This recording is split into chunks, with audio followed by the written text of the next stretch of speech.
Rajahmundry SC వర్గీకరణపై supreme court తీర్పు అర్ధరహితమని, ఇప్పటికే ఎస్సీలు చాలా బాధల్లో కన్నీళ్లతో ఉన్నారని, ఈ వర్గీకరణ వల్ల ఇంకా నష్టం జరిగే అవకాశాలే ఎక్కువగా ఉన్నాయని మాజీ కేంద్ర మంత్రి, మాజీ ఎంపీ, సీనియర్ నాయకుడు చింతా మోహన్ ఆవేదన వ్యక్తం చేశారు.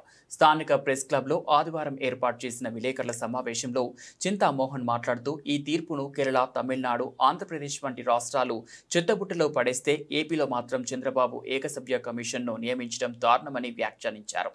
దళితులు రోడ్డెక్కి ఉద్యమాలు చేస్తే రాష్ట్రంలో పరిస్థితులు ఏ విధంగా ఉంటాయో అర్థం చేసుకోవాలని హితవు పలికారు. పోలవరం ప్రాజెక్టుకి ఇప్పటి వరకు 25,000 కోట్లు ఖర్చు పెట్టారని, మరొక 30,000 కోట్లు అవసరమవుతాయని అంచనాలు ఉన్నాయన్నారు. ఇప్పటి వరకు పోలవరం ప్రాజెక్టుకి ఏసీఎం ఎంత ఖర్చు పెట్టారో సిబిఐ విచారణ కోరే దమ్ము చంద్రబాబుకి ఉందా అని నిలదీశారు. బీజేపీ ఈవీఎంలను అడ్డుపెట్టుకుని ప్రజాస్వామ్యాన్ని కూని చేస్తుందని ఆరోపించారు. జీతాలు 10,000 వస్తున్నాయో 15,000 వస్తున్నాయో అసలు రావటం లేదు. ఏమీ లేదు. దీని గురించి పట్టించుకునేవాడు ఒక్కడు లేడు. మరి అక్కడ కాళేశ్వరం అని ఒక ప్రాజెక్టు కట్టారు. మహానాయకుడు 10 సంవత్సరాలు పరిపాలించినటువంటి నాయకుడు 1,25,000 కోట్ల రూపాయలు ఖర్చు పెట్టాడు కాళేశ్వరం ప్రాజెక్టు పైన. మరి ఆ ఒక్క ఎకరాకి ఈ రోజుకి నీళ్లు రాలేదు. 1,25,000 కోట్ల రూపాయలు ఖర్చు పెట్టి ఒక్క ఎకరాకు కూడా నీళ్ల సాగునీరు ఇవ్వలేదు. ఇది కాళేశ్వరం ప్రాజెక్టు. నిన్న నేను హైదరాబాద్ లో వెళ్ళి ఇంజనీర్లను అడిగాను, ఎవరెవరు ఎంత తిన్నారయ్యా అని అడిగాను.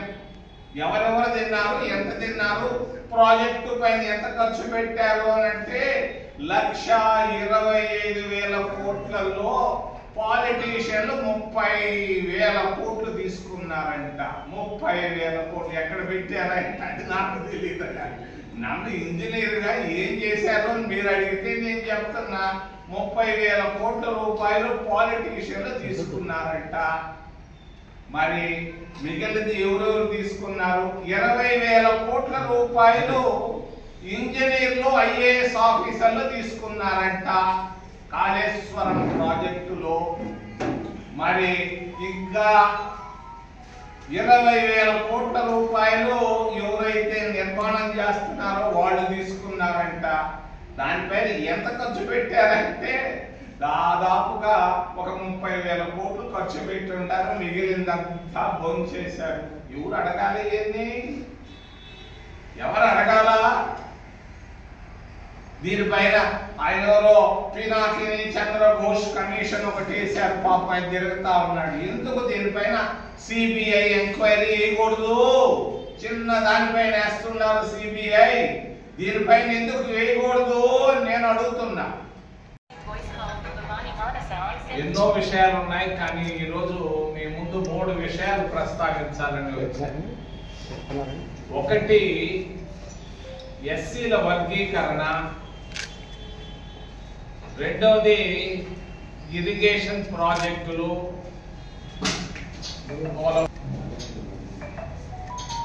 మూడవది ఈవీఎంలు. అసలు ఒకప్పుడు ఎస్సీలు అంటరాని వాళ్ళుగా ఉండేవారు. 5,000 సంవత్సరాలు కష్టాలు, నష్టాలు అన్నీ చూశారు. వీధుల్లోకి రానిచ్చేవాళ్ళు లేదు, గుళ్ళల్లోకి రానిచ్చేవాళ్ళు కాదు, పాఠశాలల్లోకి రానిచ్చేవాళ్ళు కాదు. అన్ని విధాలుగా కష్టాలు పడ్డారు. మరి అది మహాత్మా గాంధీ కృషి అయితేనేమి, కాంగ్రెస్ పార్టీ కృషి అయితేనేమి, మొత్తానికి అంటరాని వాళ్ళు ఎస్సీలు అయ్యారు. ఎస్సీలకు రిజర్వేషన్లు కాంగ్రెస్ పార్టీ ఇచ్చింది. మరి ఈరోజు ఏం నడుస్తూ ఉంది ఆంధ్రప్రదేశ్ రాష్ట్రంలో? చంద్రబాబు ముఖ్యమంత్రి అయ్యాడు. సూపర్ 6 గురించి నేను ప్రస్తుతానికి మాట్లాడటంలే. ఎస్సీల వర్గీకరణ పైన ఆయన ఒక కమిటీని వేశాడు. వచ్చినటువంటి జడ్జిమెంట్ కూడా, సుప్రీంకోర్టు జడ్జిమెంట్ కూడా ఒక పెద్ద ఫ్రాడ్. జడ్జిమెంట్ కాదు, భారత రాజ్యాంగ విరుద్ధంగా ఆ జడ్జిమెంట్ ఇచ్చారు ఆ 6-7 జడ్జీలు. అసలు జడ్జీలకు అంటరాంతనం అంటే తెలియదు. ఆ సుప్రీంకోర్టులో అసలు 35 మంది జడ్జీల్లో ఒక్కడు కూడా ఒక్కసారి ఎస్సీ కాలనీ చూసిన జడ్జిమెంట్ అర్ధరహితం, వేస్ట్. మరి ఆ జడ్జిమెంట్ ప్రకారంగా ప్రక్కనే ఉన్నటువంటి స్టాలిన్ ఆ జడ్జిమెంట్ చదివి బుక్లో పారేశాడు. కేరళలో ఉన్నటువంటి ముఖ్యమంత్రి విజయన్ చాలా నేర్పరి, అనుభవజ్ఞుడు, ఇసిరాడు పారేశాడు, టూ అని పారేశాడు. కానీ మన రాష్ట్రంలో ముఖ్యమంత్రి దీనిపైన ఒక కమిటీని వేశాడు. ఆ కమిటీలో ఆయన ఎవరు అంటే 1987లో ఐఏఎస్ పాస్ అయి మన రాష్ట్రానికి వచ్చాడు ఉత్తరప్రదేశ్ నుంచి. మరి ఆయనకు అంటరాంతనం అంటే అసలు తెలియదు. ఆయన సొంత రాష్ట్రంలో ఈ జడ్జిమెంట్ గురించి పట్టించుకోలేదు ఆ ముఖ్యమంత్రి. మరి మన రాష్ట్రంలో ఉత్తరప్రదేశ్ లో ఈ కమిటీని గురించి, ఈ జడ్జిమెంట్ గురించి అనుకునే వాళ్ళే లేరు. మన రాష్ట్ర ముఖ్యమంత్రి మరి ఏమి చేయాలనుకుంటున్నాడో నాకైతే తెలియదు. ఆయన విభజించి పరిపాలించాలనుకుంటున్నాడు.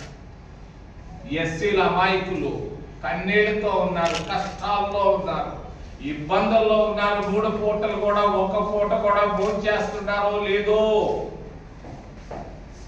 అటువంటి వాళ్ళు ఏంటి అసలు ఈ రిజర్వేషన్లు?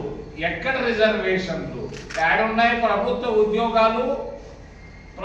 ఉద్యోగాలకు నోటిఫికేషన్లు వచ్చి 8 సంవత్సరాలైంది. మరి మెడికల్ కాలేజీల్లో సీట్లు 13 మెడికల్ కాలేజీలు ఉన్నాయి గవర్నమెంట్ లో. దాంట్లో ఎన్ని సీట్లు ఉన్నాయి? వీళ్ళకి 200 300 దాని క్లాసిఫికేషన్ కావాలన్నా ఇంజనీరింగ్ కాలేజీలో దిక్కు లేదు సీట్లకి. ఎన్నెన్నో సీట్లు ఉన్నాయి, ఎవడో పోవటం లేదు. అటువంటి దానిపైన క్లాసిఫికేషన్ కొరకు ఈయన ఒక కమిటీ, ఏకసభ్య కమిటీ వేయడం చట్టానికి విరుద్ధం, తప్పు. ఎంక్వైరీ కమిషన్ ఆ దాంట్లో నుంచి తీసుకొచ్చి పెట్టాడు. ఓ అబ్బా చంద్రబాబు నాయుడు జైల్లో వేస్తే దిక్కు లేకుండా ఉంటే నేను వచ్చి ఖండించిపోయా. ఆ రోజులో దిక్కు లేకుండా నిన్ను వేసారు లోపల 55 రోజులు. నువ్వు బయటకు వచ్చి నువ్వు ఇది చేయాల్సింది మొట్టమొదటిది అసలు. మరి అంతేకాదు, మరి ఆ సెన్సస్ తీశారు. Census registrar general of India అని ఒక ఆయన ఉంటాడు ఢిల్లీలో. ఆయనకు ఒక్కడికి చట్టం ప్రకారంగా సెన్సస్ తీసే అధికారం ఉంది. ఇక్కడ ఉన్నటువంటి సెక్రటేరియట్ లో ఉండే పిల్లకాయలు, పెళ్లిగాని పిల్లకాయలు, మరి ముక్కు ముఖం తెలియని పిల్లకాయలు, వాళ్ళ సెన్సస్ తీసేది. ఆ సెన్సస్ ప్రకారంగా నువ్వు ఒక నిర్ణయం తీసుకుంటావా? ఏంది నువ్వు చేస్తున్నది చంద్రబాబు నాయుడు అని నేను అడుగుతున్నా. నిన్న నేను వైజాగ్ వచ్చి మాట్లాడితే నోరే తెలవలా. ఆయన ఏదో మనవాడిని తీసుకొని వచ్చి అక్కడ ఉండే షిప్పులు చూసిపోయాడు, స్పందించలేకపోతున్నాడు. ఎందుకు వేసావు ఈ కమిషన్ నేను అడుగుతున్నా. ఏం సాధిస్తావు? ఒక్కటే ఒక్క మాట చెప్తున్నా చంద్రబాబు నాయుడికి, రాష్ట్ర ప్రభుత్వానికి.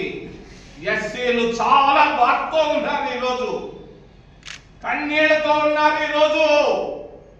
అందరూ రోడ్లపైకి వచ్చి నిలబడతారు.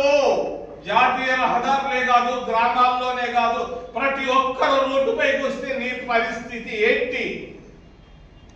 ఏంది నీ పరిస్థితి? జాగ్రత్తగా ఆలోచించుకో. దళితుల విషయంలో ఆ రోజు కారంచేడులో తెలుగుదేశం నాయకులు చేసినటువంటిది మేము ఇంకా మర్చిపోలేదు. ఏం చేశారు ఆ రోజు కారంచేడులో? దళితులు మరి రొమ్ములు కోసారు కదా, మేమందరం చచ్చాం కదా ఆ రోజు. మేము గమ్ముగా మర్చిపోయినాం అనుకుంటున్నాం. మళ్ళా చేసి తప్పు మళ్ళా చేస్తున్నారా తెలుగుదేశం పార్టీ? జాగ్రత్త నేను తెలియజేస్తున్నాను చంద్రబాబు నాయుడు గారికి. నాకు ఆయన బాగా తెలుసు. మేము ఇద్దరం కాంగ్రెస్ లో పనిచేసాం. ఆయన యూత్ కాంగ్రెస్ లో, నేను యూత్ కాంగ్రెస్ లో 50 ఏళ్ళ నాడు ఉన్నాం. మరి ఈ దళితుల విషయంలో ఏ మాత్రం పొరపాటు జరిగినా కూడా ఏమైపోద్దో ఆంధ్రప్రదేశ్ రాష్ట్రం అని తెలియజేస్తున్నాను నేను రాజమండ్రి నుంచి.